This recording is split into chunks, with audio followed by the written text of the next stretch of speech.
you will hear a man giving some information about transport in London. First, you have some time to look at questions 1 to 5.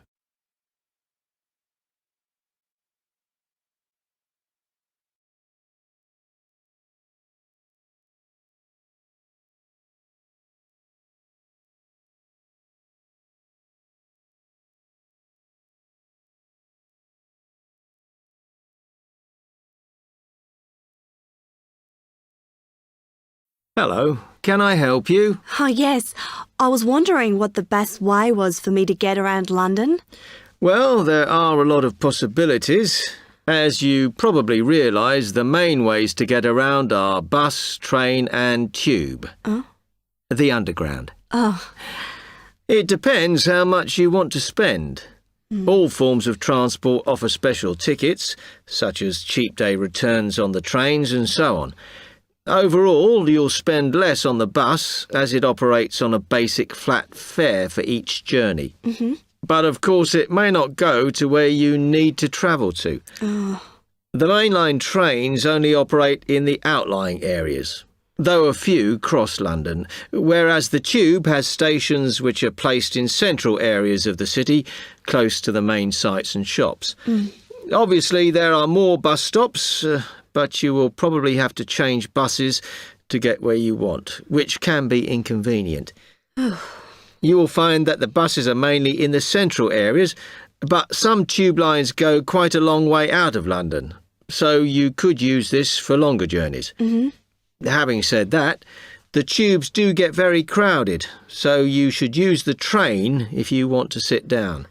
It does depend where you're travelling to.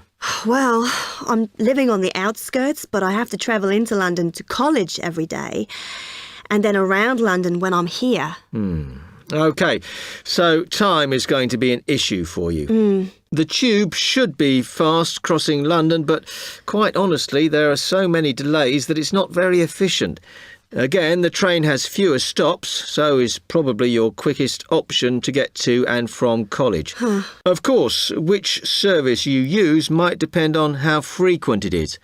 I mean, the trains might only be every 20 minutes or whatever, but a timetable is published to save you hanging around. There are a lot of tube trains at busy times of day, but fewer at other times. Whereas the buses run every 5 minutes through most of the day, and there are night buses. But you'll need to check out your route first. Before you hear the rest of the conversation, you have some time to look at questions 6 to 10.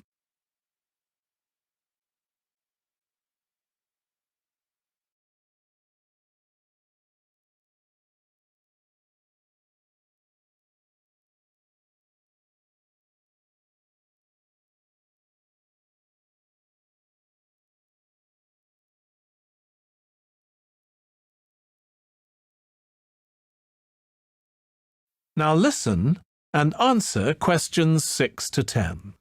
You will hear part of a lecture on the current and future use of mobile phones. And it's interesting to look at the different ways that men and women use phones now, as that does affect how the technology will develop. Some research has been done on how people use phones, and some of the results are surprising.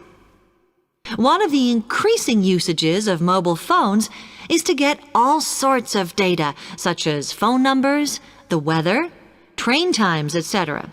And while there's been an attempt to set up connections with things that women might be interested in accessing, it is overwhelmingly men who do this. But what about the traditional use of a phone? To speak to people? I suppose we would predict that it is mainly women who use phones as a method of contact for friends and family, but, in fact, the genders exploit this facility equally. I've spoken about the increased business usages that phones will offer, and I suppose we would associate this usage with men. The survey picked up, though, that women are often working from home or catching up with work in the evenings, so they use phones in this way as much as men do. Most of us are aware we can store photos on our phones. It's an ideal method of capturing a moment wherever you are. Women tend to be the group that keep photos on their phones, but it seems that men use their phones to actually take pictures much more than women do. And of course, all this knowledge affects the marketing that the companies will do in order to sell the phone. That is the end of section 1. You now have half a minute to check your answers.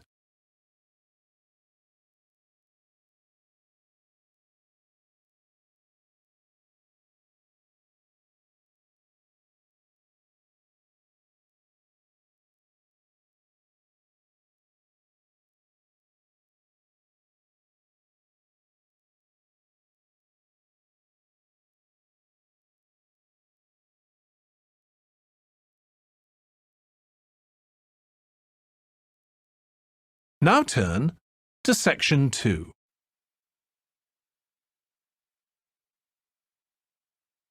Section 2. You will hear an accommodation officer telling students about different halls of residence. You now have 30 seconds to read questions 11 to 15.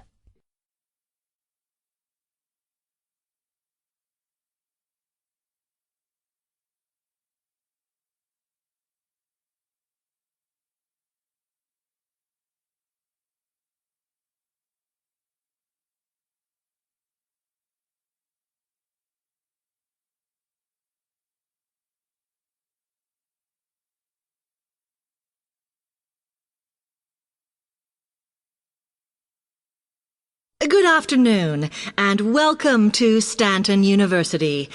I'm here to tell you about the various halls of residence we have available, should you choose to come here.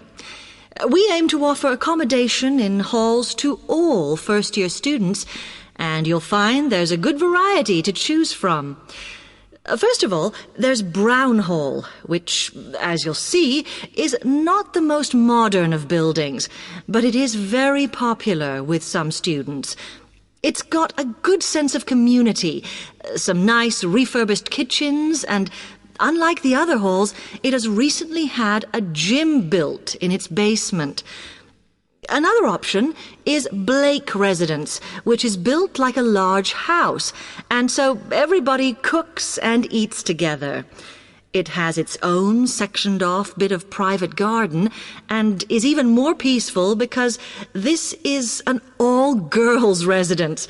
Although, of course, boys are allowed to visit the hall and, I understand, frequently take part in cooking dinner. The largest hall we have is Queen's Building, and this has been upgraded recently. The original parking area has been built on so that the hall now has a large common room, and each bedroom now has its own shower room, which many students regard as a real bonus. A further option is the Parkway Flats, which won an award for design in its day. And this building now has a preservation order on it. This has meant that only a limited amount could be done to upgrade it, and the surrounding area is important, so parking is not permitted around the flats. However, the flats do have many extra facilities, such as a special computer room, a small library, and a self-service restaurant. The cost of breakfast, lunch, and dinner is covered in the fees for this hall, so it does look a bit more expensive. The last residence we can offer you is Temple Rise, which again is slightly more expensive than other halls as the rooms are larger. This has got very lovely views across to the coast, and this more than compensates for the fact that bathrooms here are shared between 6 students. However, the hall has domestic staff who clean the rooms once a week, so this is perhaps an attractive option for the messier amongst you. You now have 30 seconds to read questions 16 to 20.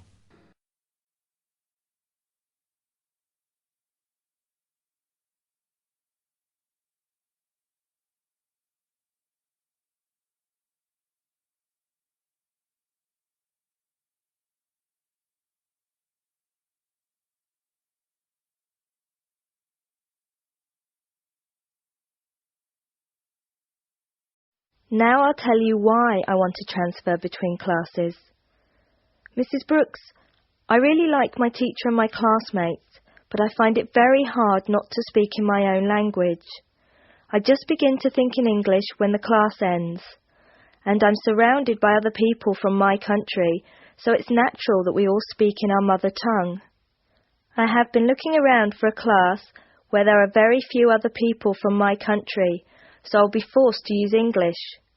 The best class I can find is the evening class, which begins at 6 p.m.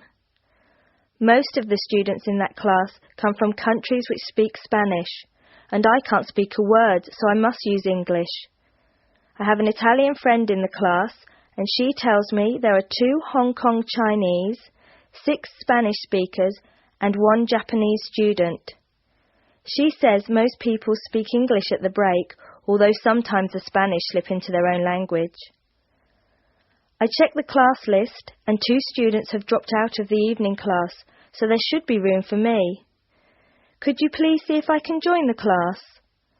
I'm not sure what the class number is, but the evening class I want is in room 305 of the Trotter Building. The class I'm in now is next door to the Trotter Building in Prince Tower, so it's very easy for me to find my way to the new class. I'm not going home until late today, so could you please leave a message for me at my friend Margaret's house? Her number is 812-7543, and she has an answering machine. I do hope you can transfer me, Mrs. Brooks. If there is any more information you need, please call me. Thank you very much. That is the end of section 2. You will now have some time to check your answers.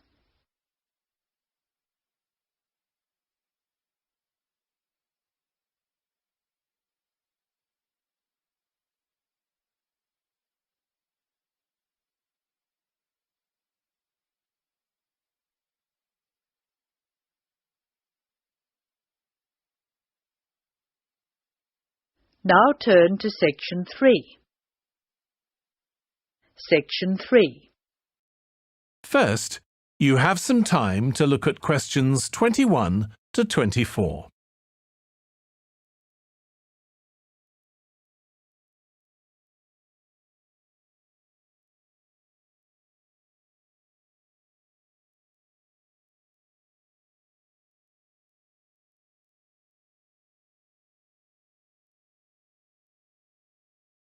Now listen carefully and answer questions 21 to 24.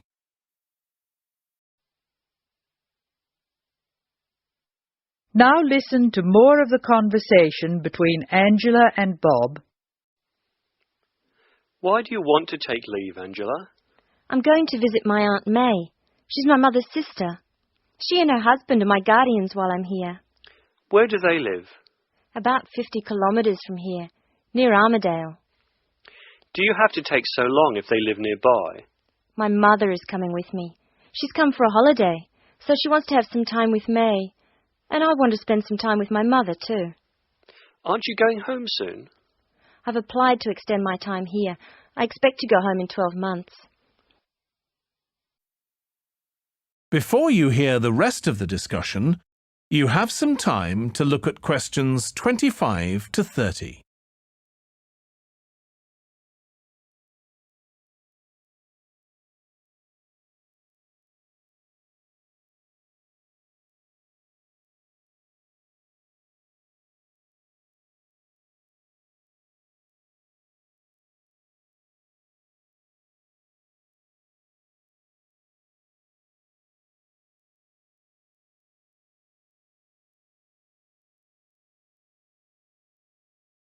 Now listen and answer questions 25 to 30.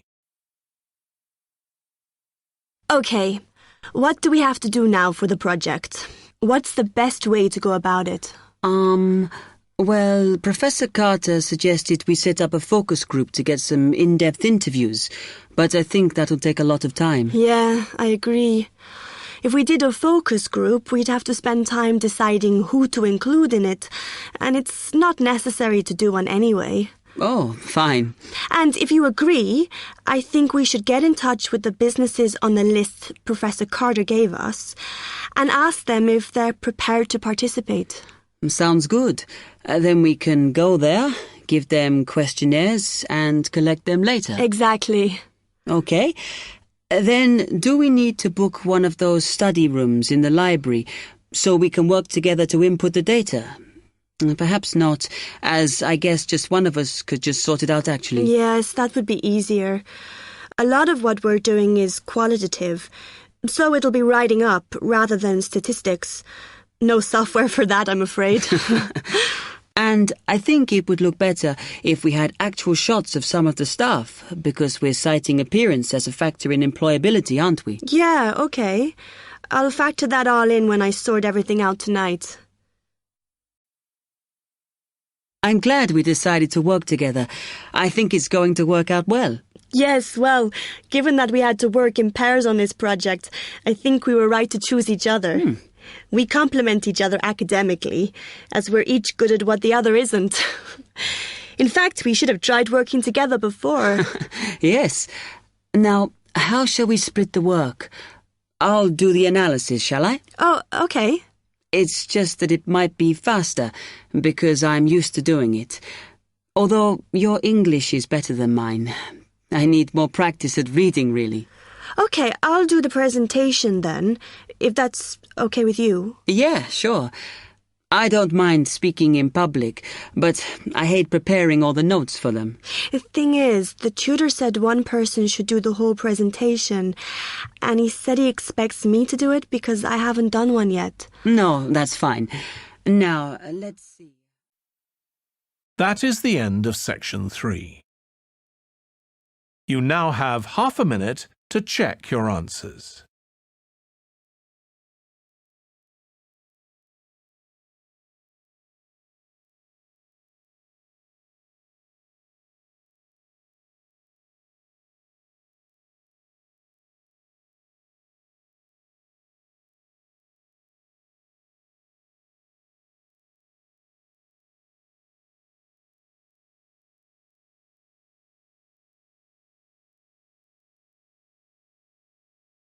Now turn to section 4.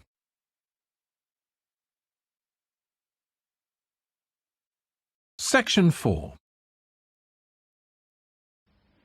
You will hear a talk about the pitfalls and pleasures of being a postgraduate student. First, you have some time to look at questions 31 to 40.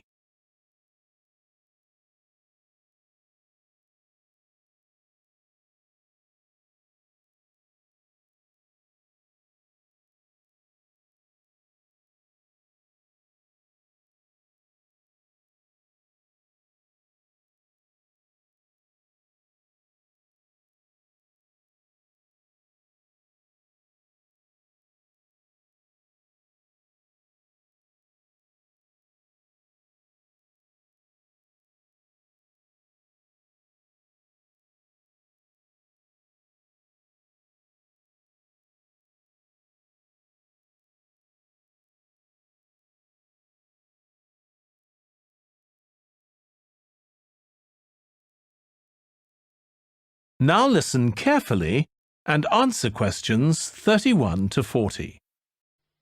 Postgraduates are about as easy to define as catching steam in a bucket. Courses can be vocational, for training, as research, as a preparation for research, or a combination of these. Also, you can choose between full-time and part-time. Increasingly, the approach to postgraduate study is becoming modular. The vast majority of postgraduates are doing short, taught courses, many of which provide specific vocational training. Indeed, there has been a 400% increase in postgraduate numbers in Britain over the past 20 years. Current figures stand at just under 400,000. People undertake postgraduate study for many reasons. These may be academic, intellectual challenge, development of knowledge, vocational, training for a specific career goal, or only vague, drifting into further study. It is essential that you determine the reasons you want to become a postgraduate. If you have clear goals and reasons for studying, this will enhance your learning experience and help you to remain focused and motivated throughout your course. Where you study should be based on much more than the course you want to do. For some courses, you're likely to be there for several years, and it is important that you are happy living there. Check also what type of accommodation is available, and whether the institution provides any housing specifically for postgraduates. Choosing an institution and department is a difficult process. To determine quality, do not rely on the reputation of an institution, but find out what the ratings are from the most recent assessment exercises. Find out about the staff, their reputation, competence, enthusiasm, and friendliness. Visit the department if possible and talk to existing postgraduates about their experience, satisfaction, comments and complaints. Be very careful to check how they feel about their supervisors. Also, check what facilities are available, both at an institutional level, for example libraries, laboratory and computing facilities, and in the department, for example study room, desk, photocopying, secretarial support, etc. Everyone will have their own priorities here. I am always anxious to check the computer support available and regard it as slightly more important than library access. Your working environment and the support available to you plays an essential part in making your work as a postgraduate a positive experience. Life as a postgraduate can be very different to your other experiences of education. Things that can distinguish your experience are the level of study, independence of working, intensity of the course, the demands on your time, and often the fact that you're older than the majority of students. These factors can contribute to making you feel isolated. However, there are several ways you can make sure that this is either short-lived or does not happen at all. Many student unions have postgraduate societies that organise social events and may also provide representation for postgraduates to both the student union and the institution. Departments can also help to create a sense of identity and community, and often have discussion groups available. Don't be afraid to talk to staff about any difficulties you might be having. Of course, universities provide counselling services, but we have found that the best advice comes from talking to other postgraduates who may have faced similar difficulties.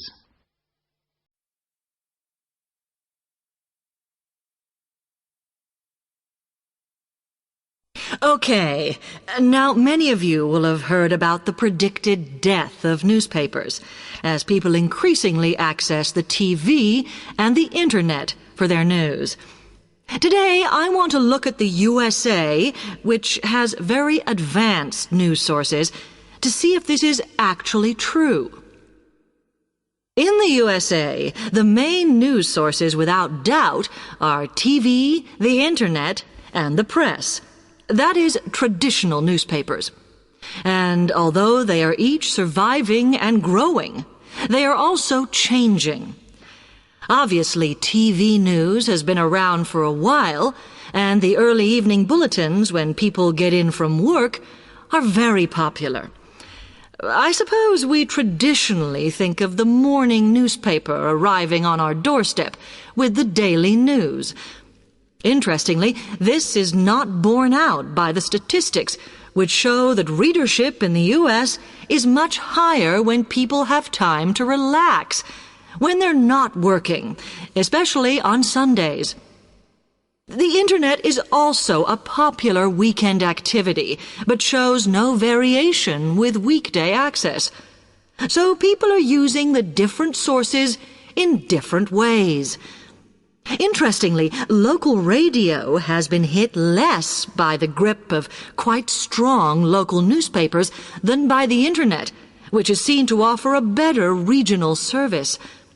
But just because the Internet is seen as the new force in news media does not mean it is dominant. Television has, of course, been global for a while. But now technological changes, which have fueled the rise of online news, have also allowed newspapers to print and distribute editions across the world. In fact, Internet news, which is seen as the big competitor for traditional markets, does not offer that much variety. Often, the sources are the online versions of the newspapers, whereas television, in order to offer something different, has had to come up with a much more mixed bag of reporting, from hard news to light reports on celebrity events. Another issue is reliability. The Internet is virtually unregulated, so anything can be reported there, whether true or not. Journalists on newspapers have fought a long, hard battle to fight intervention and to retain the freedom of the press. Television, however, is seen as critical to political power and has become subject to harsh controls about what it can or cannot say.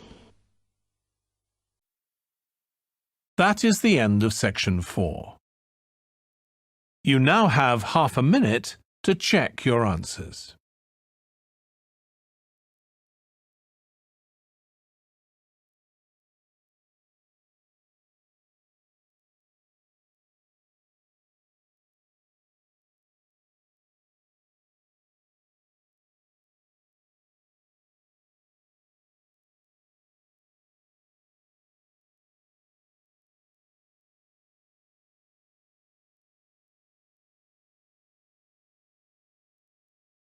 That is the end of the listening test.